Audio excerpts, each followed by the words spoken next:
Hello there folks, my name's Ben and welcome to another Shots Fired Airsoft video. And today we're looking at the firing performance of the Armament R901 that we unboxed in the last episode. Now this was originally going to be a firing test of the Colt Gas Blowback Junior that I got. However, unfortunately I'm having a couple of issues with that, which I'll go into when I do the actual video.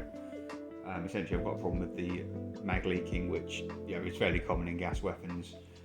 And I've got a bit of issue with, I think there's a bit of a lax valve knocker, which I'm going to have to check into, so I can get it to fire but not reliably at the moment. But anyway, all that aside, today's video is about this beast, and I do mean beast. I've very much enjoyed using this. It's been reliable. I must have fired a good few hundred rounds for it. It's very comfortable to use. It fires well. I have had the gearbox get crossed up a couple of times, but only momentarily. But apart from that, it feeds well. The magazine works well. I've had 0.2s, 0.25s for it. Fires nice and straight. Chronographing it is a bit interesting. I'll put some chronograph footage up on the screen. It does jump around a bit. Obviously, this is a cheaper end weapon. The cheaper end weapons do have issues with things like inconsistent firing out the box, primarily because you have an issue with, well, usually it's hot rubber, hop chamber related, and it gives you all sorts of issues. So in the chronograph we can see here we've got a bit of an inconsistent sort of average, so to speak, so we end up with anywhere from 310 to 350. But it does mainly settle around the sort of 320-ish mark, which is kind of ideal for what I want to use it for. However, I am going to have to get into the end of that barrel. It's not exactly difficult to get to in this, as we saw in the unboxing, and have a damn good look at what makes it tick, and see if we can't put a couple of parts in it to make it a bit more consistent in terms of air seal and firing. So with the chronograph out of the way, let's get into firing it. One of the things you'll notice that's different this time around is that I've actually got a laser sight on this. As this is the A2 version, I've corrected myself since the last video, which I called it the A1, which I apologise for. A1 has the scope. This is the completely unrailed variant, so it's railed, sorry, unsighted, sorry, not unrailed. So this has no like built-in iron sights along the scope rail at the top, which means that you are essentially blind. So what I did with this was I just popped a little laser pointer on it so that I can see. I didn't really sight it to the gun, but I know by getting a laser pointer on the box somewhere I'm going to be relatively on the bullseye-ish. And then if I hold it in the same place, then I know I'm going to be sort of consistently firing the weapon, and any inaccuracies are going to be based mainly on the weapon sort of deviating from where it's being pointed. I say mostly because I'll just show you this quick clip. This is the conditions that I was firing it in. It's very windy, and I was actually being blown around whilst I was firing the weapon, because I fire from outside the unit into the unit. And as you can see, it's very blustery at the moment.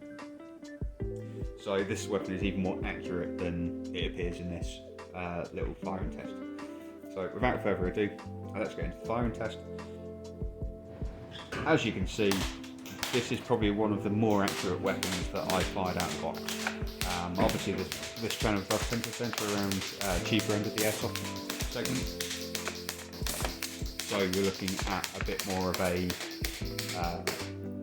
a budget offering, where if generally they can get on the paper from 15 metres and stay within sort of like the outer rings of the target, then that's a pretty good job.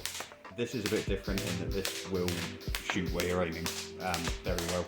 Obviously, being a ballpark, we've got a barrel that kind of sits from back here forwards, just in front of the mag. But all of this is barrel. There's plenty of time for the BB to get settled before it leaves the barrel, which means that when it leaves the barrel, there's not so much air to sort of follow it and upset it as it leaves the inner barrel. This means that we have excellent accuracy out of the box for what it is and how much it costs. And it will only get better with a bit of tweaking here and there. The full auto fire on this, more of a bonus for me than anything else, because I don't really use it in CQB. It is great fun to go full auto, but obviously CQB we're not allowed to do that. However, it will shred the innards out of these targets pretty well, even at its reduced firing rate. Just a reminder, I'm firing this on 8.4 volt nickel hydride, which is a basic Cyma pack that came out of the £80 M4 I reviewed a little while ago. This is not the best case scenario for a battery. This should have a 9.6 in it, like a nunchuck 9.6 pack is what they recommend. Or you can go all the way up to an 11.1 volt LiPo. It does have a MOSFET in it, so it is sort of LiPo voltage controlled.